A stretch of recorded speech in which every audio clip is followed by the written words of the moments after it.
Welcome to one of the most disturbing cases ever documented in Savannah, Georgia. The year was 1839, a time when Savannah stood as a jewel of the South, its streets lined with oak trees draped in Spanish moss, casting long shadows across cobblestone streets. The humid air carried whispers, rumors that traveled from the grand mansions on Abercorn Street down to the servant quarters behind them. It began with a notice in the Savannah Morning Republican dated April 3, 1839. A small announcement easily overlooked. Marriage license issued to widow Elizabeth Thornton, age 42, and James Bennett, age 26.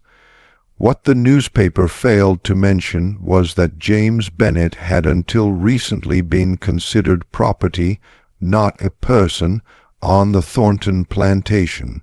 The subsequent scandal would tear apart not only the Thornton family, but reveal secrets buried beneath the floorboards of Savannah society for generations. Elizabeth Thornton, born Elizabeth Montgomery, came from one of Georgia's oldest families. Her grandfather had been among the first settlers in the colony, arriving in 1733 with General Oglethorpe himself. The Montgomerys accumulated vast wealth through rice plantations along the Savannah River, their fortunes built on the backs of hundreds of enslaved people. By all accounts, Elizabeth grew up sheltered from hardship in the family's three-story mansion on Reynolds Square. According to parish records from Christ Church Episcopal, Elizabeth was married at 17 to Richard Thornton, a widower 28 years her senior, owner of a cotton plantation just outside the city limits. The marriage joined two fortunes, two names respected throughout Georgia. Richard Thornton's first wife had died during childbirth, leaving him with a son, William, who was only 5 years younger than his new stepmother. The Thornton household was managed with precision, at least according to the journals of Mary Barren, a cousin who visited the plantation in the summer of 1826. Cousin Elizabeth runs her household with remarkable efficiency, wrote Mary. Though she appears delicate, she maintains strict order among the servants.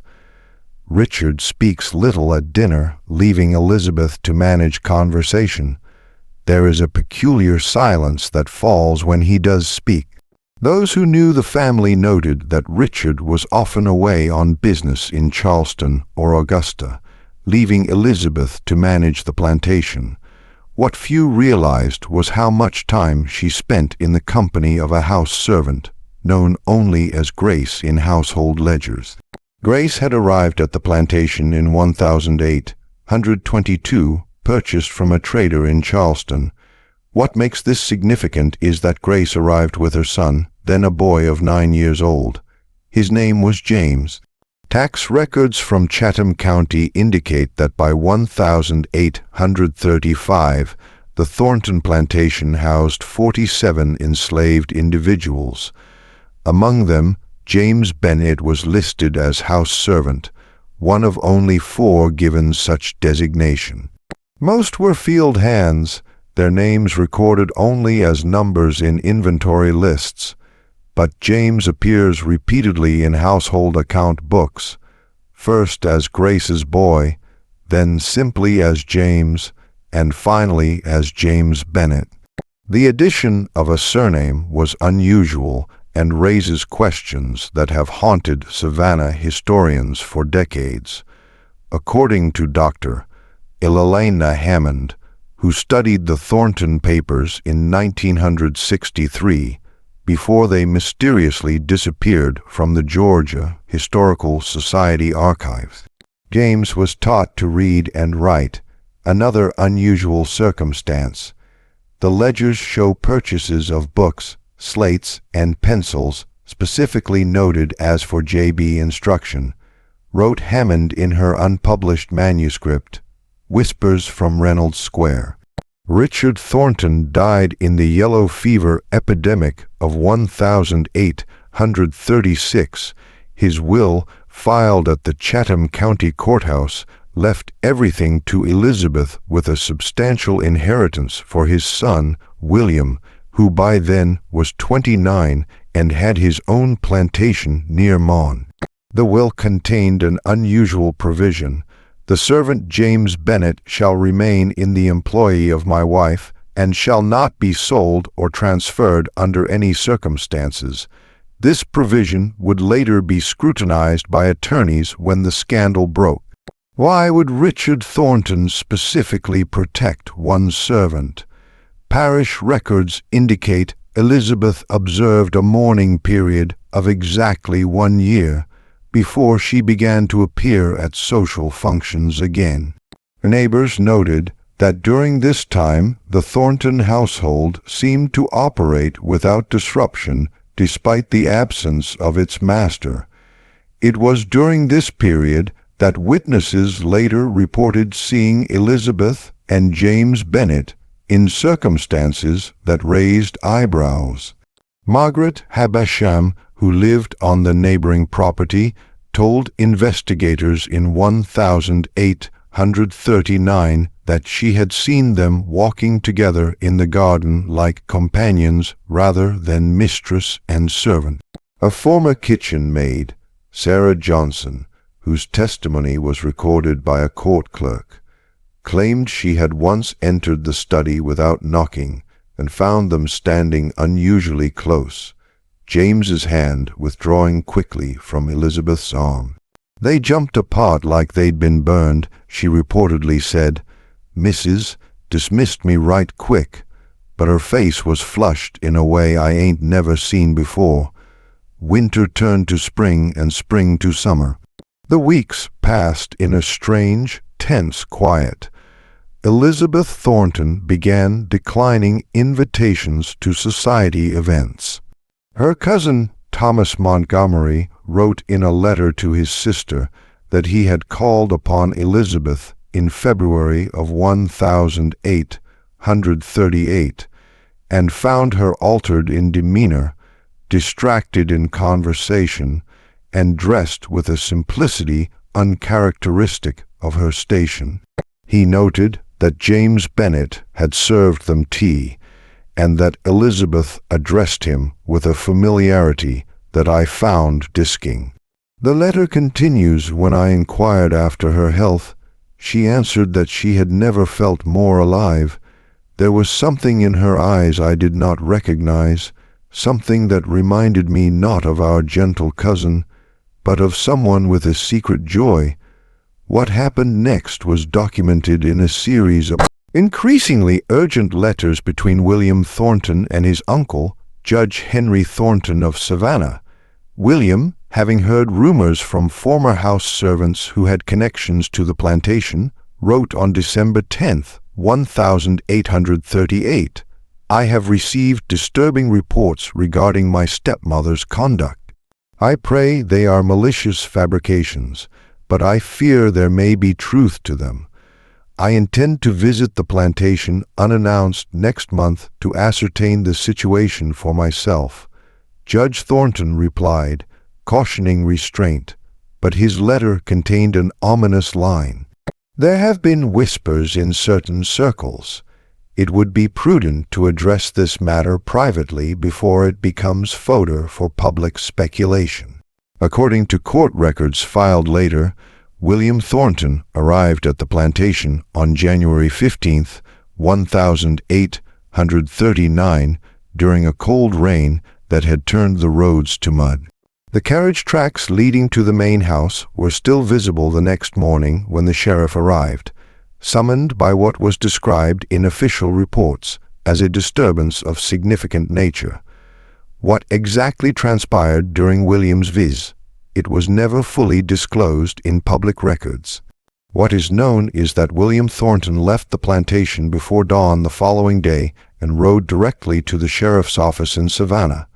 By noon, James Bennet had been taken into custody on charges that were later dismissed. Elizabeth Thornton was not arrested, but according to church records, she was asked not to attend services at Christ Church for a period of reflection. The silence that followed was broken 6 weeks later by the marriage announcement.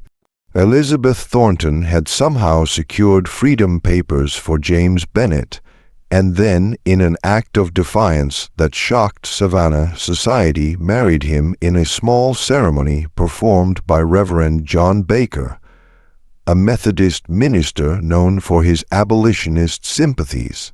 The ceremony took place not in a church, but in the parlor of the Thornton home, with only 2 witnesses present, Grace, James's mother, and a lawyer from Philadelphia named Samuel Cooper, who had arrived in Savannah 3 days earlier. According to hotel registers from the City Hotel, Cooper stayed exactly 2 nights in Savannah before departing for Charleston and then north to Philadelphia, never to return to Georgia. The reaction was swift and merciless. The Savannah City Council convened an emergency session on April 5, 1839. The minutes of this meeting were later expugned, but according to newspaper accounts, they discussed a moral emergency threatening the very fabric of our society. William Thornton filed a petition to have his stepmother declared mentally incompetent and to assume control of the family estate.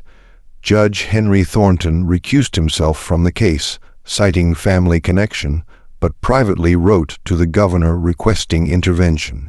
The Montgomery family publicly disowned Elizabeth, placing notices in newspapers as far away as Charleston and Atlanta, stating that she was no longer recognized as a daughter of our line. What happened next has been pieced together from fragmentary accounts, as many records were deliberately destroyed in what appears to have been an attempt to erase the scandal from Savannah's history. According to a letter found in 1954 during renovations of an old house on Broughton Street, a group of 12 men visited the Thornton plantation on the night of April 10th. The letter, written by someone identifying himself only as a witness to infamy, described how the men surrounded the house carrying torches. They called for Bennet to come out and face justice. The widow appeared on the porch instead, a shotgun in her hands. She said only, "This is my property and my choice. Leave now or face the consequences." There was something in her eyes that gave even the angriest among them pause. The men retreated that night, but returned with the sheriff 2 days later. They found the house empty, the furniture covered with sheets, as if the occupants had left in an orderly fashion rather than fled in panic. A search of the premises revealed nothing unusual except for a small room off the main library that had been emptied of all contents. According to Sarah Johnson, the former kitchen maid, whose testimony was recorded months later, that room had been James's study, where Elizabeth had taught him to read and write, and where they often spent evenings together. They cleared it out complete, Johnson stated. Not a book, not a paper. Nothing left to show what went on there for all those years. The disappearance of Elizabeth Thornton and James Bennet launched what newspapers delicately called the most extensive search for persons of interest in Chatham County history. Ports were watched, roads patrolled, neighboring states alerted. William Thornton hired private investigators from as far away as New York to trace their movements. Yet despite these efforts, no confirmed sighting was ever documented. It was as if they had vanished into the humid Georgia air. Rumors, however, multiplied. A station master in Charleston reported seeing a white woman and a well-dressed black man boarding a northbound train. The morning of April 11th, a ship captain in Wilmington, Delaware, told authorities he had transported a mixed-race couple to Boston in late April, though he could not positively identify them from descriptions. Most intriguingly, a banker in Montreal, Canada, reported in August of 1839 that a woman matching Elizabeth's description had attempted to access funds using documentation from the Philadelphia lawyer Samuel Cooper. As months passed without resolution, the scandal began to transform into something else. A whispered legend, a cautionary tale told to young women of good families. The Thornton plantation fell into disrepair. William Thornton, having finally secured legal control of the property in October of 1839, sold it to a family from Virginia and never returned to Savannah. What he did with the 46 remaining enslaved people is not recorded in surviving documents, though a bill of sale in the Chatham County Archives shows that at least some were sold to a plantation in Alabama. Grace, James's mother, was not among those listed in the sale. The investigation might have ended there, filed away as an unsolved mystery had it not been for what was discovered 5 years later. In 1844, workers renovating the old Thornton house for its new owners made a disturbing discovery beneath the floorboards of the small study that had been emptied. There, carefully wrapped in oilcloth, they found a leather-bound journal. The journal was turned over to local authorities and eventually made its way to Judge Henry Thornton, who was said to have read it in one sitting before locking it away in his personal safe. The judge died 3 weeks later of what was described as apoplexy, a stroke brought on by extreme agitation. The journal's contents were never made public. After Judge Thornton's death, his widow claimed to have burned it without reading it herself, calling it a vessel of contamination. However, before its destruction, the judge's clerk, a young man named Thomas Wilberforce, admitted years later to having made a partial copy of certain passages. Wilberforce, who eventually moved to Boston and became involved in abolitionist causes, shared these passages with a researcher from Harvard University in 1861. According to that researcher's notes found in the Harvard archives in 1958, the journal belonged to Elizabeth Thornton and contained entries dating back to 1822, the year Grace and her son James arrived at the plantation. The earliest entries described Elizabeth's initial interest in the boy. The child shows remarkable intelligence. R. says, "I indulge my curiosity too much, but there is something in the boy's eyes, a quickness of understanding that I have not seen in any child, white or black." Today I showed him my book of pressed flowers, and he named each one correctly after hearing me say it only once. Later entries documented Elizabeth's decision to teach him to read, conducted in secret after her husband expressly forbade it. I would be furious if he knew, but what harm can come from knowledge? The boy absorbs everything I teach him with a hunger that reminds me of myself at his age, before I was told that a lady's education should consist mainly of accomplishments rather than substance. As the years passed, the entries became more personal. One passage from 1830, when James would have been around 17, read, "I find myself watching for him in the mornings, the way the sun catches his profile as he tends the garden beneath my window. I tell myself it is maternal pride in his accomplishments, but I fear it may be something else entirely, something I dare not name even here."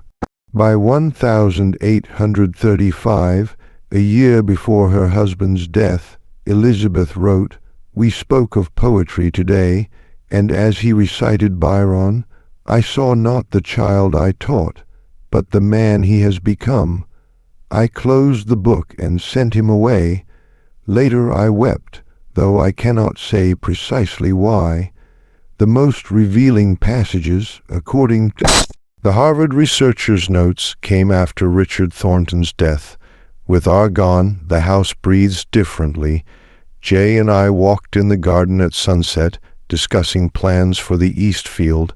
For the first time, I asked his opinion, not as a formality, but because I truly wanted to know his thoughts. Our hands brushed as we examined a damaged chamlaea.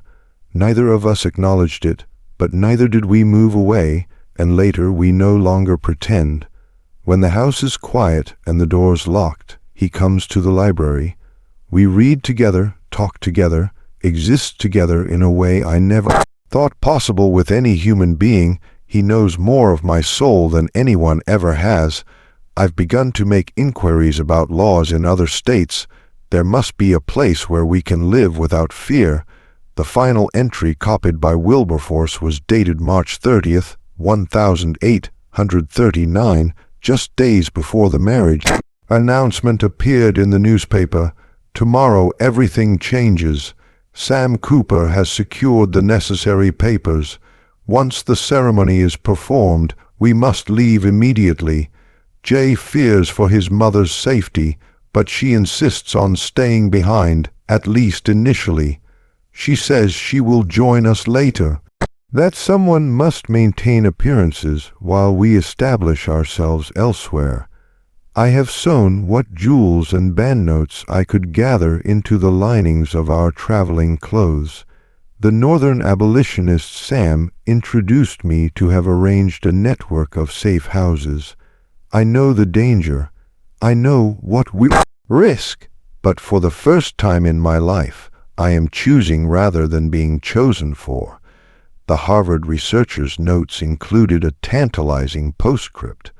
Wilberforce claimed that in 1852, while visiting Montreal on business, he encountered a woman he believed to be Elizabeth Thornton.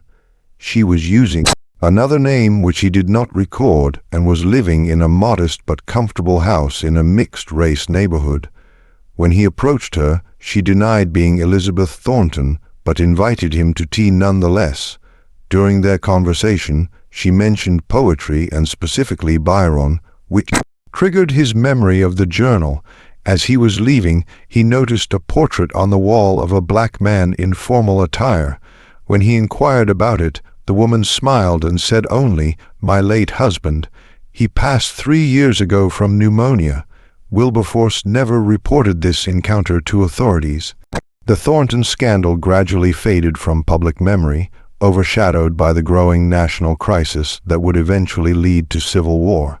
The plantation was sold twice more before being largely destroyed during Sherman's march to the sea in 1864. The land was eventually subdivided and developed. Today, a housing development stands where the main house once was, and few residents know the history beneath their feet. The Thornton name survives only in a small street off Abercorn and in the archives of the Georgia Historical Society, where researchers occasionally stumble upon fragments of the story while looking for something else entirely. In 1957, during construction of a shopping center near the original plantation site, workers uncovered a small metal box buried approximately 3 ft below ground. Inside was a cameo brooch, a pressed chamlaea preserved between glass plates and a folded paper containing a lock of hair tied with blue thread. The items were turned over to the Georgia Historical Society, where they remained uncatalogued until 1963, when Dr. Elena Hammond examined them as part of her research into the Thornton case. In her notes, she observed that the cameo appeared to match one described in Elizabeth Thornton's wedding inventory from her first marriage. The pressed flower was identified as a rare variety of chamlaea that had been developed on the Thornton plantation. The lock of hair, when examined under microscope, appeared to be from two different individuals intertwined. Dr. Hammond's research was never published. According to colleagues, she became increasingly obsessed with the Thornton case, convinced that there were more documents to be found. In the spring of 1963, she traveled to Montreal to follow up on Wilberforce's account. She wrote to her department chair at Emory University that she had made a breakthrough and would return with evidence that will rewrite this chapter of Georgia history. 2 weeks later, her hotel room was found empty, her research notes missing. The only item remaining was a single pressed chameleon similar to the one found in the metal box placed on her pillow.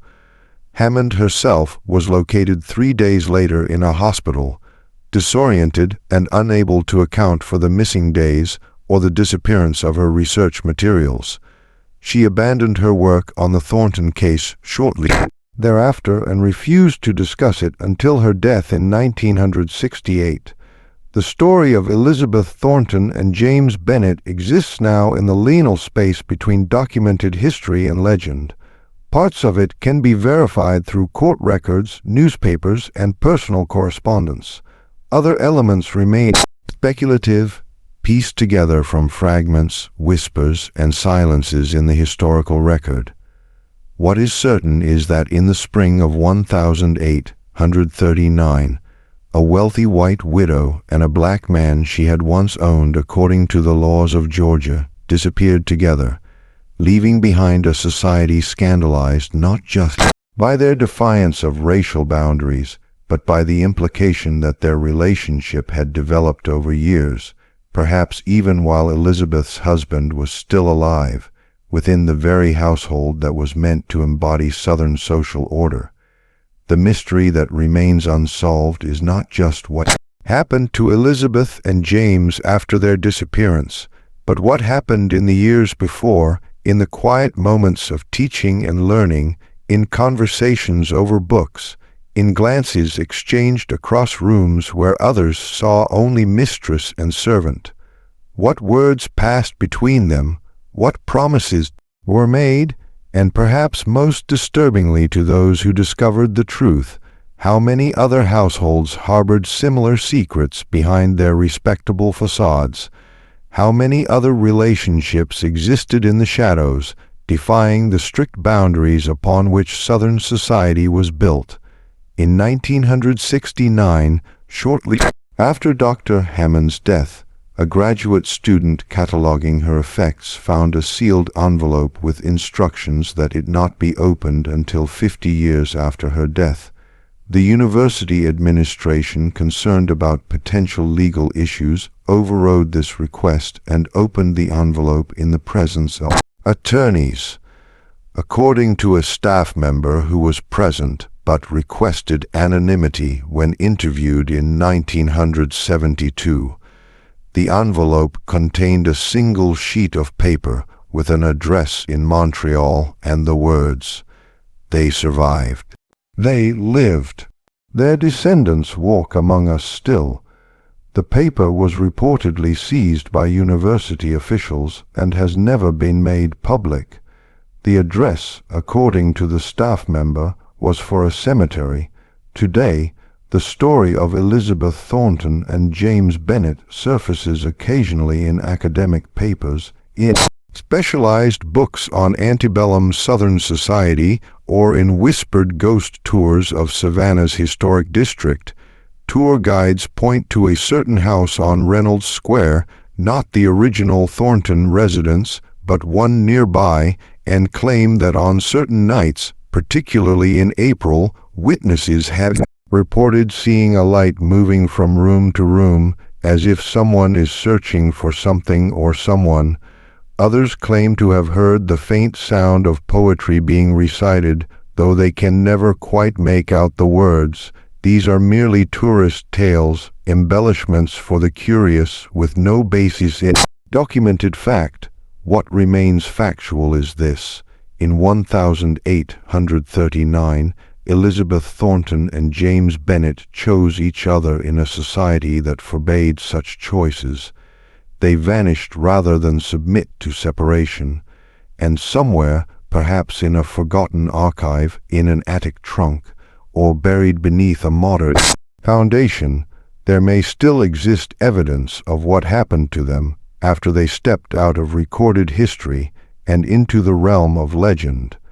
Until such evidence surfaces, their story remains one of the most disturbing chapters in Savannah's history, not because of any violence or supernatural element, but because it challenged the very foundations upon which an entire society was built, revealing the fragile nature of social conventions and the extraordinary measures some would take to maintain or defy them.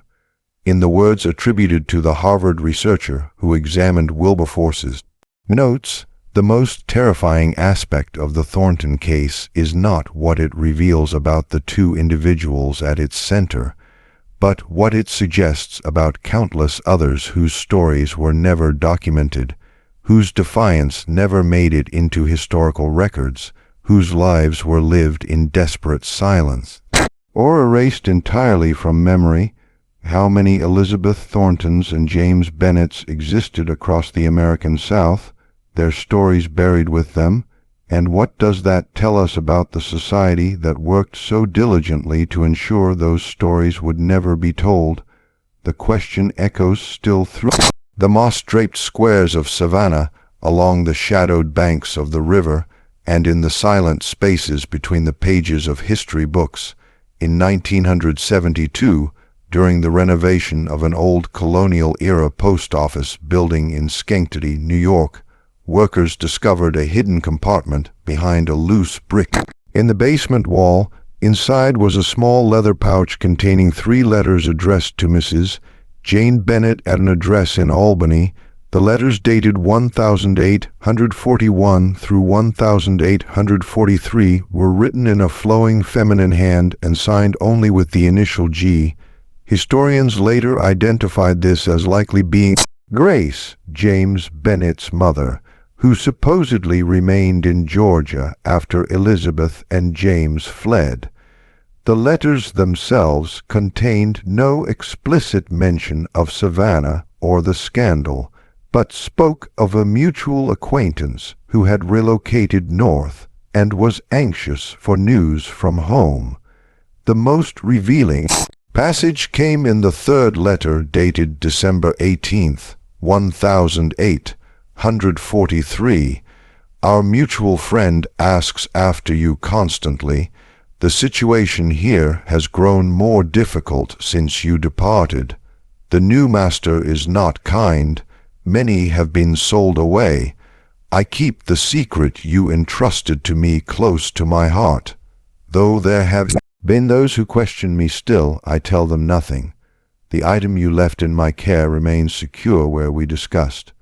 When my time comes, I pray I will join you in the place where people may live according to their hearts rather than the dictates of others.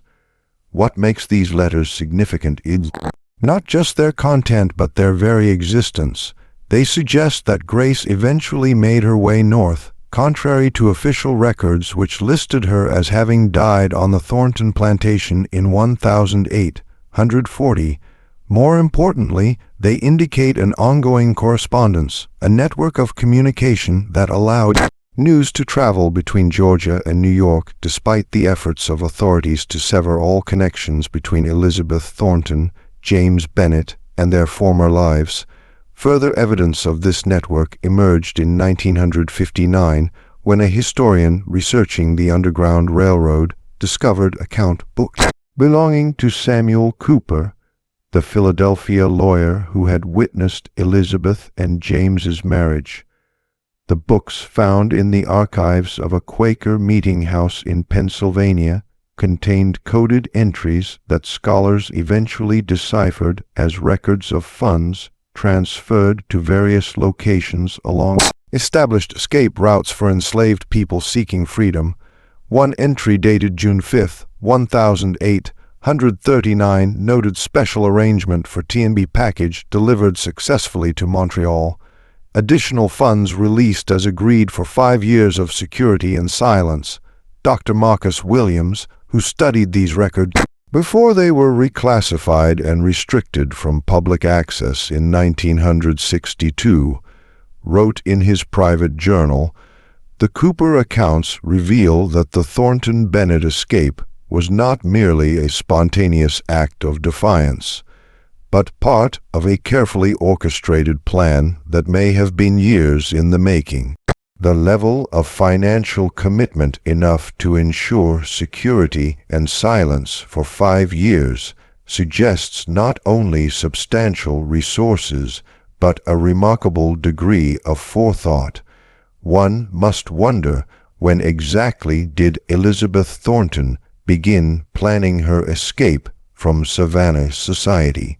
Was it after her husband's death, or had she been laying the groundwork even before becoming a widow? This question became even more pertinent in 1964, when construction workers demolishing an old rice mill near the original Thornton plantation discovered a hidden space beneath the floorboards.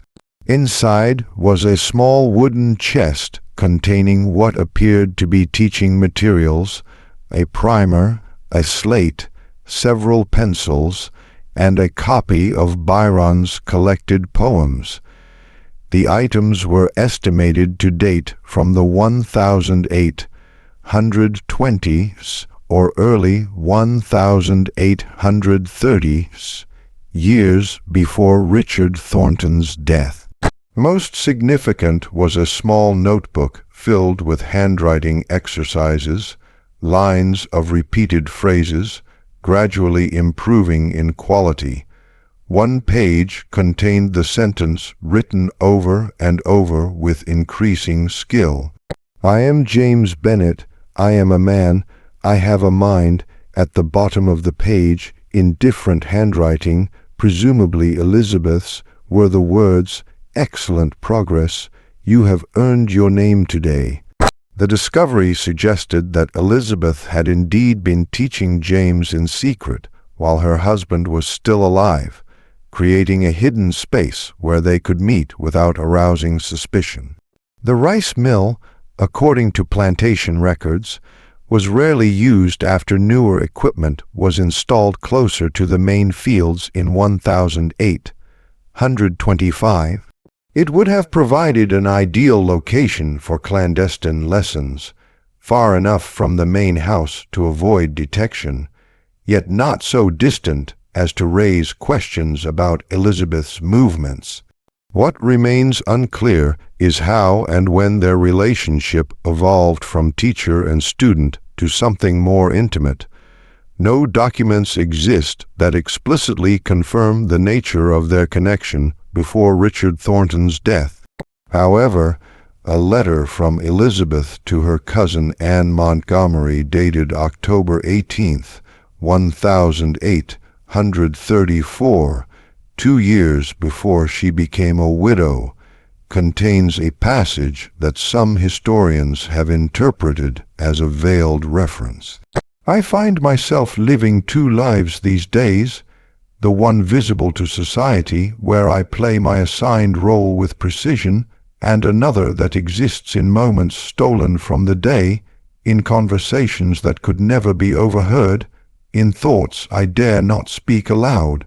It is in this second life, dear Anne, that I find myself most truly alive. Is that not the strangest confession to feel most authentic when one is most in hiding? The dual life Elizabeth described became increasingly difficult to maintain after her husband's death. As a widow, she would have been subject to greater scrutiny, particularly regarding her management of the plantation and treatment of the enslaved people she now owned outright. Several accounts from that period note changes in her behavior. Margaret Williams, a neighbor who recorded her observations in a private journal discovered in 1957, wrote in September 1836, "Called upon Elizabeth Thornton today, 6 months after Richard's passing, found her changed in ways I cannot quite articulate. There is a restlessness about her, a barely contained energy that seems at odds with her mourning dress.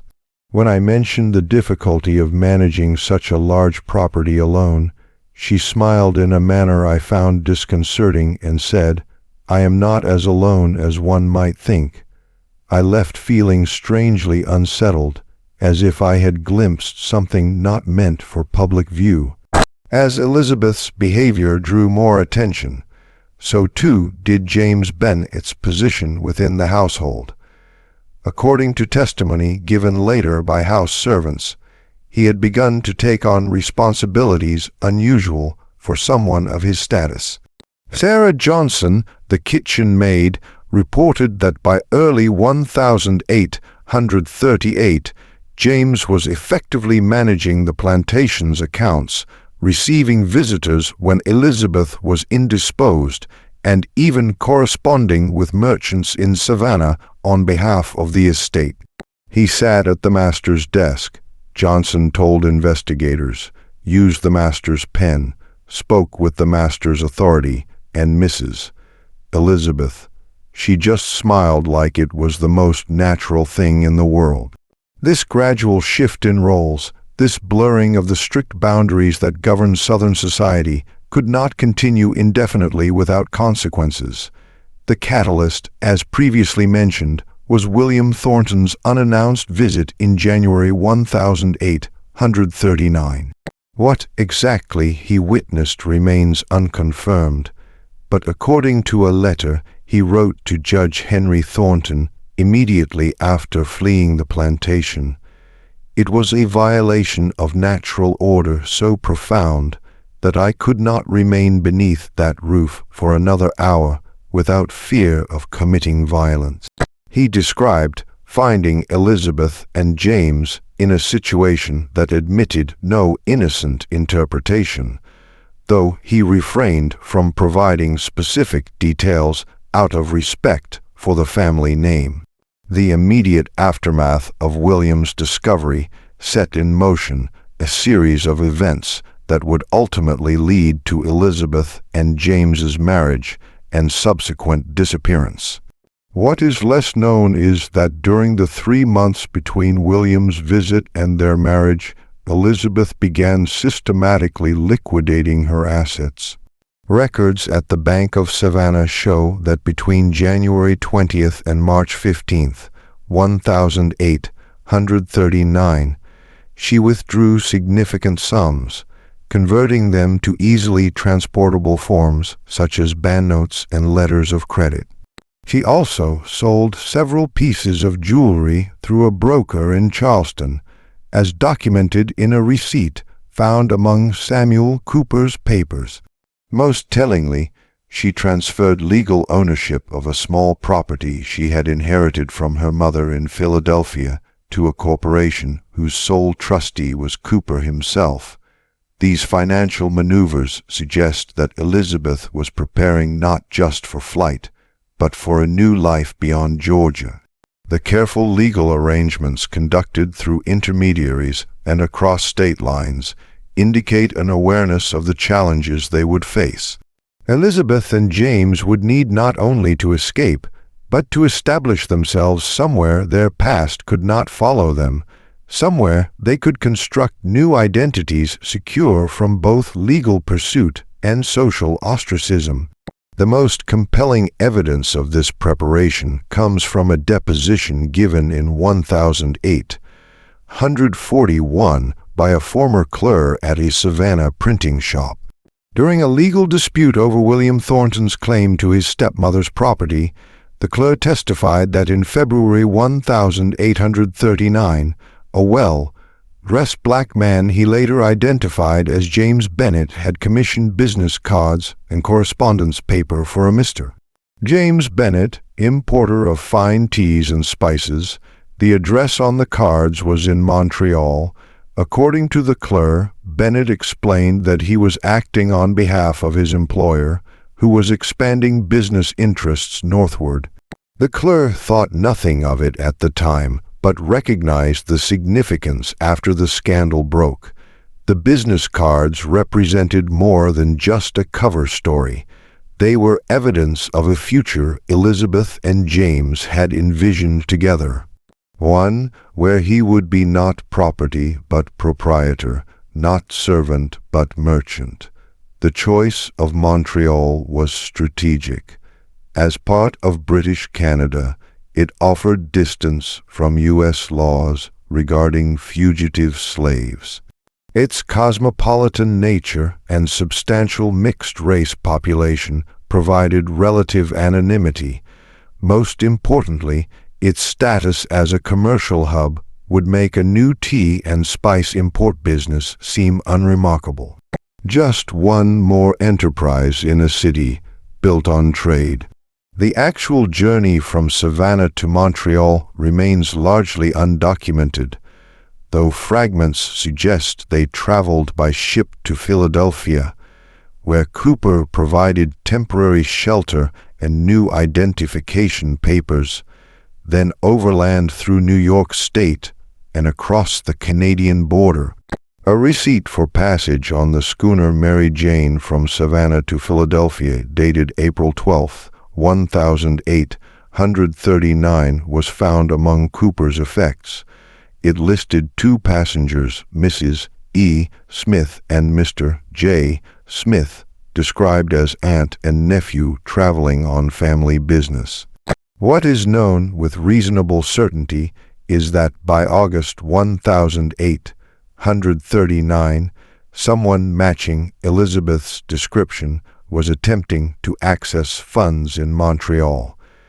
As previously noted, by November of that year, city directories list a James Bennett importer with a small shop on Rue St. Paul and a residence on Rue Antoine. The following year's directory adds Mrs. Jane Bennett at the same residence address. No mention is made of their racial identities or origins. Life in Montreal would have presented its own challenges, though of a different nature than those they faced in Georgia.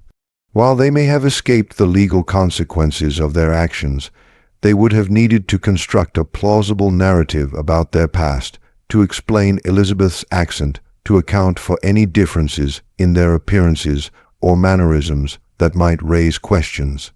The success of their tea and spice business would have depended not just on commercial acumen, but on their ability to present themselves convincingly as whatever they claimed to be. According to the fragmentary evidence available, they appear to have succeeded, at least for a time. Trade records from the Port of Montreal show that Bennett's import business maintained steady, if modest, activity through the 1840s. Tax assessments indicate a gradual improvement in their financial circumstances, with the business expanding to larger premises in 1845. Church records from a small Methodist congregation note the regular attendance and charitable contributions of Mr. and Mrs. Bennett, described as a couple of mixed heritage, a designation vague enough to cover numerous possible backgrounds without inviting detailed scrutiny. The most intimate glimpse into their Montreal life comes from an unexpected source, a diary kept by a young woman named Marie Leblanc, who worked as an assistant in their shop from 1843 to 1845. The diary, discovered in a family collection in 1966, contains several entries describing her employers. Madame Bennett speaks French with an American accent. She wrote in one entry, but tries very hard to improve. She's always elegant, even in simple clothes, and treats everyone with the same courtesy, whether they are wealthy customers or street vendors. Mia Ben, it runs the business with great attention to detail. They seem devoted to each other in a quiet way.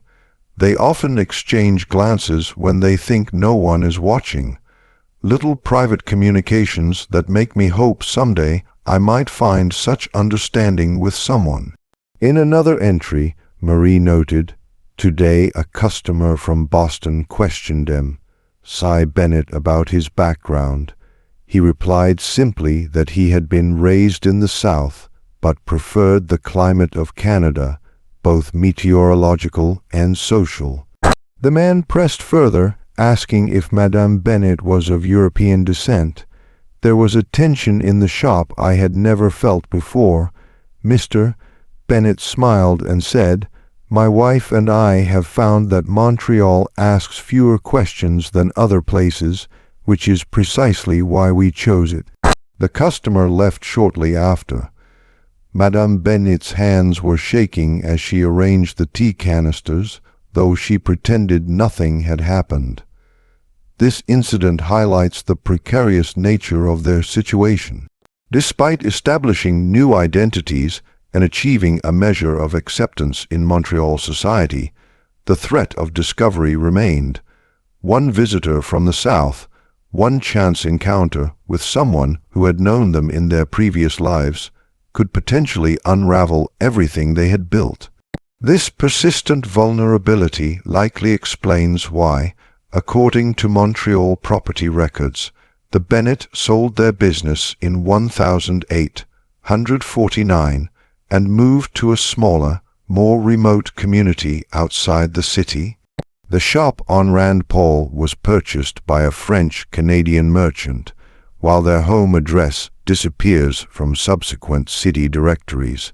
From this point forward, the documentary trail grows increasingly sparse. No records exist confirming James Bennett's reported death from pneumonia around 1849, as mentioned in the account of Thomas Wilberforce's chance meeting with Elizabeth. However, death records from the period are notoriously incomplete, particularly for smaller communities outside major urban centers. What can be verified is that in 1852, the year Wilberforce claimed to have encountered Elizabeth in Montreal, a Mrs. Jane Bennett, widow, purchased a small house in S. Henry, then a separate municipality west of Montreal. The property remained in her name until 1867, when ownership was transferred to a Miss Grace Bennett, described in the deed as niece and sole heir. The appearance of this Grace Bennett raises intriguing questions. No previous records mention Elizabeth and James having a child or adopting one. However, the name's similarity to that of James's mother suggests a possible connection. Could this Grace have been James's mother, who, according to the letters found in Schenectady, had eventually made her way north? Or might she have been a child born to Elizabeth and James, named after her paternal grandmother? The latter possibility seems supported by an entry in the register of a small Anglican church in Sanry, recording the confirmation in 1860 of a Grace Bennett, age 14. If accurate, this would place her birth around 1846, 7 years after Elizabeth and James fled Savannah. The existence of a child would add yet another dimension to their story. Not just a forbidden marriage, but a family created across the boundaries of race and class that defined 19th century America. It would mean that somewhere, perhaps even today, there may be descendants of Elizabeth Thornton and James Bennett carrying their legacy without perhaps even knowing the extraordinary circumstances that brought their ancestors together. The final documented trace of Elizabeth herself appears in 1869, 30 years after she scandalized Savannah society. A notice in a Montreal newspaper announced the passing of Mrs. Jane Bennett, formerly of the United States, at the age of 72. The brief obituary mentioned that she was survived by her beloved granddaughter and would be remembered for her quiet strength, her appreciation of poetry, and her belief in the equality of all souls before God. She was buried in a small cemetery in S. Inri in a plot purchased years earlier that contained another grave unmarked except for the dates 1822 to 1849, the approximate lifespan of James Bennet. In 1963, when Dr. Elena Hammond traveled to Montreal following Wilberforce's account, she reportedly visited this cemetery. Whatever she found there, whatever breakthrough she claimed to have made disappeared along with her research notes during her mysterious 3-day absence. By the time the cemetery was relocated for urban development in 1970, the graves had been moved to a common area without individual markers, erasing this final physical connection to Elizabeth and James's story.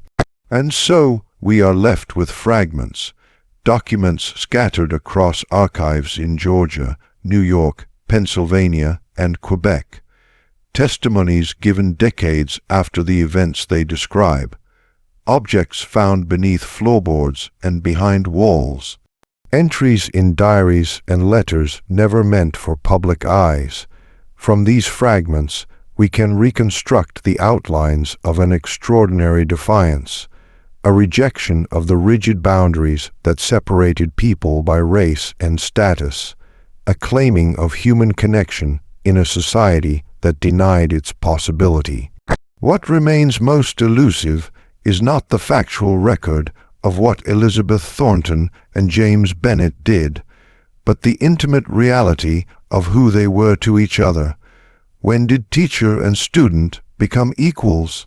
When did respect transform into something deeper? What conversations took place in that hidden room at the abandoned rice mill over Byron's poetry and writing exercises? What promises were made in whispers that could not be overheard? How did they find the courage to imagine a future that everything in their world insisted could not exist? These questions linger in the silences between documented facts. They echo in the empty spaces where records should be, but have been deliberately destroyed or concealed. They haunt the corners of Savannah's history, challenging the carefully constructed narrative of the antebellum South. The story of Elizabeth Thornton and James Bennet offers no easy conclusions, no moral certainty. It is a reminder of the countless untold stories buried beneath official histories, the private defiances, the secret connections, the human hearts that refuse to conform to the rigid categories imposed upon them. As the Harvard researcher noted in his final assessment of the case, what makes the Thornton affair so disturbing even decades later is not that it happened, but that it forces us to reconsider how many similar stories never came to light. If a woman of Elizabeth Thornton's social standing could maintain such a relationship for years, if she could eventually choose to abandon everything for it, how many others might have harbored similar feelings but lacked her resources or courage? The true history of human connection across the boundaries of race and class in America remains largely unwritten, existing only in fragments, whispers, and silences. In 1969, the same year Dr. Hammond's sealed envelope was prematurely opened, an elderly woman visited the Georgia Historical Society and asked to see any materials related to the Thornton plantation. According to the archivist who assisted her, she was in her 70s, dressed with light brown skin and gray eyes.